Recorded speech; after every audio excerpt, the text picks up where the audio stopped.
responde Reddit. ¿Qué persona era más joven de lo que la mayoría de gente piensa cuando falleció? Buddy Holly se fue de este mundo a los 22 años. Dejó suficientes grabaciones y transcripciones inacabadas como para que su discográfica pudiera publicar singles de Buddy Holly durante 10 años después de su deceso. Los detalles de aquel accidente son absurdos si se sabe algo de vuelo. Un piloto sin habilitación de vuelo instrumental despegó de noche, en medio de una tormenta de nieve, en una zona rural sin luces circundantes, en un avión que apenas había pilotado antes y que nunca había volado con instrumentos, propiedad de una compañía que no tenía licencia para volar en condiciones instrumentales. Y se estrelló casi instantáneamente después de despegar.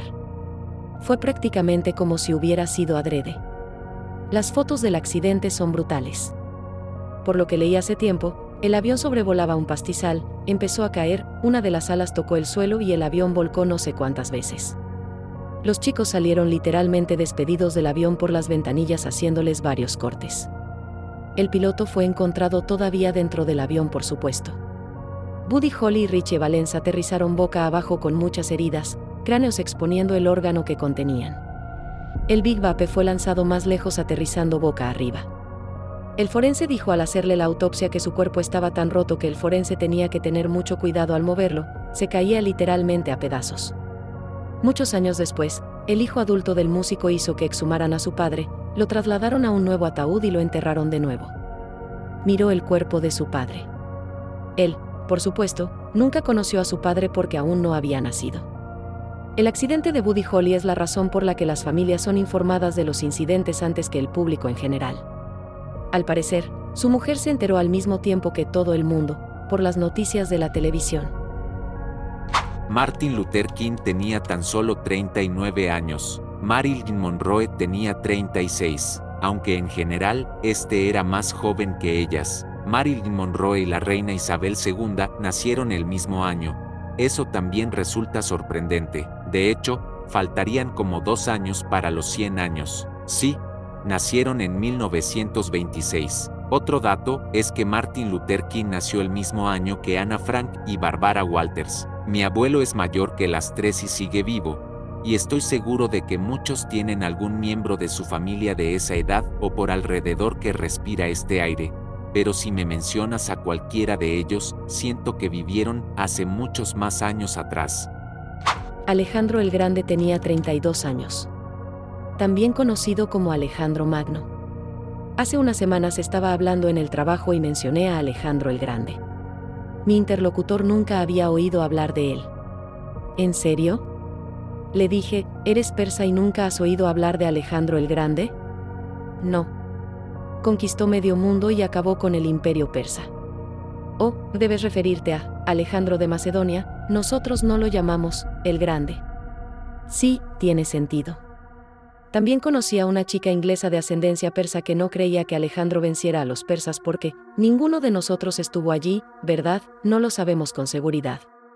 No era la persona más brillante de todas formas, pero este fue un momento de ¿qué demonios? Según lo que sé, Aristóteles le enseñó hasta los 16 años, la mitad de su vida. El hombre conquista el mundo occidental conocido y muestra a Occidente que hay más mundo ahí fuera. Posiblemente envenenado, posiblemente un alcohólico furioso con una hemorragia gastrointestinal. No puedo recordar la fuente, pero hicieron un caso bastante bueno de cualquier evidencia que eligieron.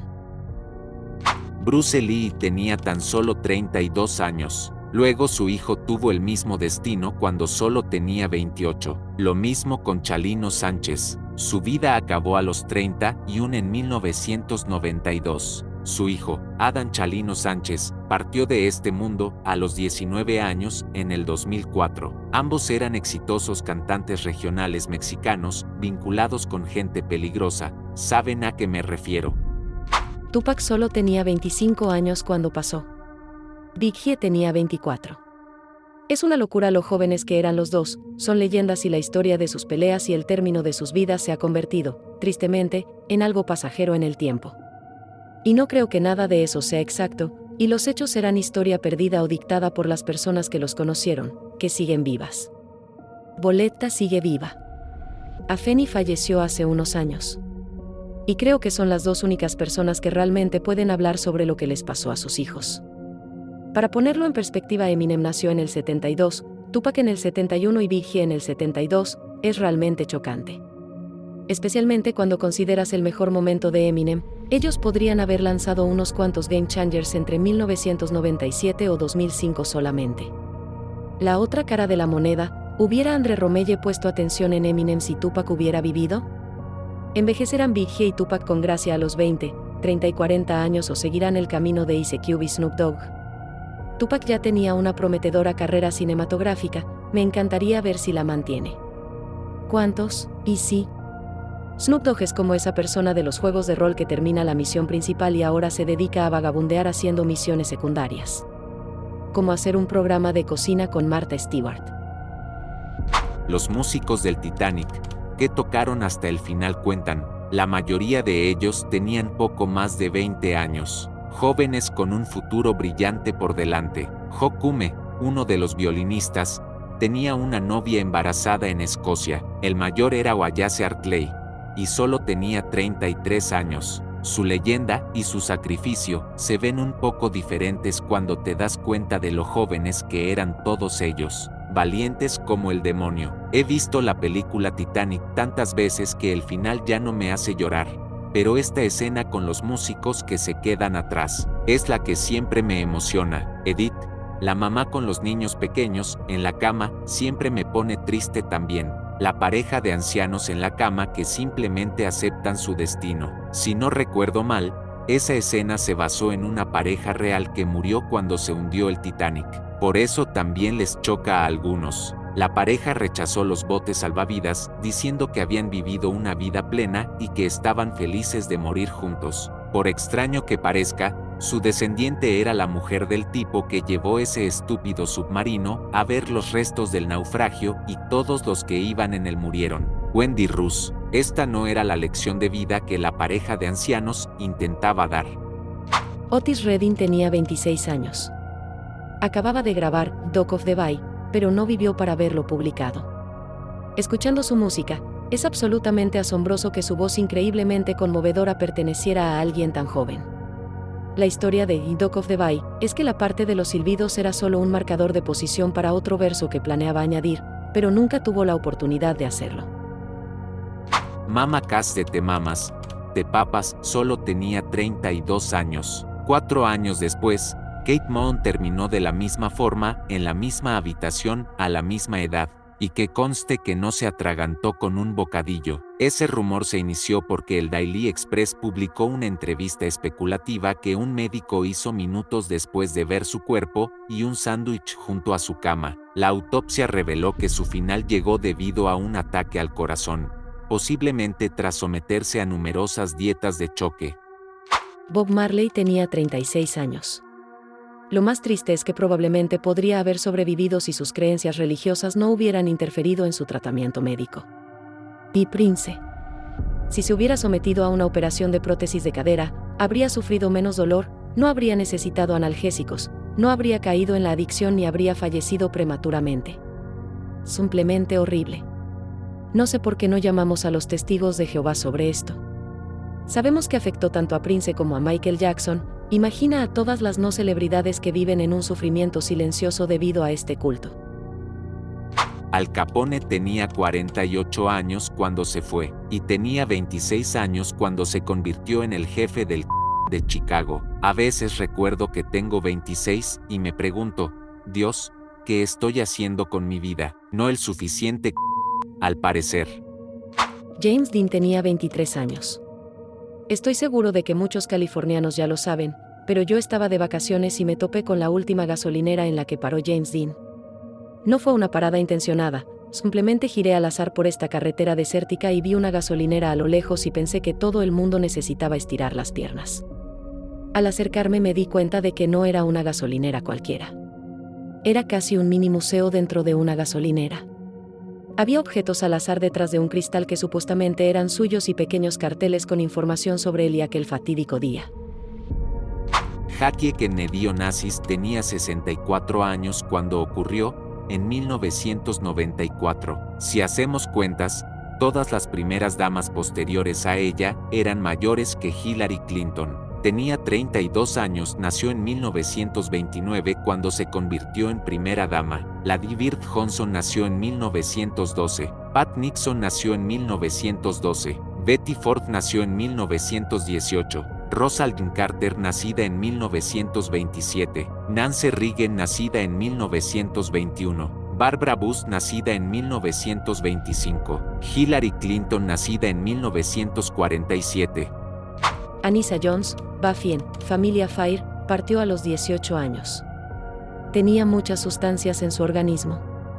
El forense dijo que fue una de las cantidades más graves que había visto. Tuve que buscarse con Al, barbitúrico que dejó de usarse en los 80, también responsable del final de Judy Garland y Tennessee Williams. Me gustaría agregar al tan conocido Van Gogh, quien tenía 37 años cuando falleció. También comenzó a pintar bastante tarde para la mayoría de los artistas, a los 27. En 10 años trabajó en unas 2.000 obras, unas 900 pinturas y 1.100 bocetos y dibujos. Lee Harvey Oswald tenía 24. Sí, la primera vez que lo investigué fue como, ¿me estás diciendo que no estaba en sus 40s? Desde entonces, siempre que se lo comento a quienes conozco, les vuela la cabeza porque no aparenta para nada esa edad. Es más, lo buscan porque no me creen. Edith, creo que volar la cabeza no fue el mejor término para referirme a él, especialmente por lo que presumiblemente hizo y fue acusado. Me he reído cuando lo noté, lo siento. Elvis tenía tan solo 42, diferente a lo que muchos creen. Creo que esto es bueno recordarlo. Existe la imagen universal de un Elvis viejo y descuidado cerca del final, pero al menos no era realmente viejo. La importancia de los hábitos. Además, me parece importante agregar que su nieto, Benjamin Keough, tomó su propia vida tan solo con 27 años, aunque, verdaderamente, desconozco los motivos. Freddie Mercury solo tenía 45 años, yo acabo de superarlo en edad. 2 años. Si solo hubiera vivido 2 años más habría tenido acceso a medicamentos que le habrían salvado la vida. Además, siempre pienso en John Keats, que tenía 25 años cuando se fue, de la misma enfermedad que acabó también a 2 miembros de su familia. Desde hace meses, sabía que estaba apagándose su vida e incluso escribió su propia lápida. Robert Wadlow, el hombre más alto del mundo, debido a una infección en el pie a los 22 años. Él fue al instituto con los abuelos de mi marido. Tenía que subir las escaleras de la escuela de al lado. Me gustaría mencionar algo que acabo de descubrir. River Phoenix falleció a los 23 años. Podía reconocerlo al ver su rostro, y también por la amistad que tenía con Keanu Reeves, pero jamás me había puesto a investigar sobre su tormentoso pasado, además de que era hermano del famoso y más reciente Joker. No sé, para mí fue una sorpresa descubrirlo. El matemático noruego Abel, que da nombre al premio Abel, considerado el Nobel de las matemáticas, padeció a los 26 años de tuberculosis tras una vida de pobreza. Su lugar en las matemáticas se ha comparado con el de Mozart, y se ha dicho que dejó a los matemáticos suficiente para mantenerlos ocupados durante 500 años. El término abeliano es tan común hoy en día que se escribe con A minúscula. Un poco fuera de esa línea, Pocahontas tenía 22 años y Sacagawea 24. Ambas influyeron en la historia de Estados Unidos mientras soportaban los abusos de los hombres blancos John Smith, John Rolfe, los hombres que secuestraron a Pocahontas y los que la obligaron a convertirse al cristianismo. El marido de Sacagawea, Toussaint Charbonneau,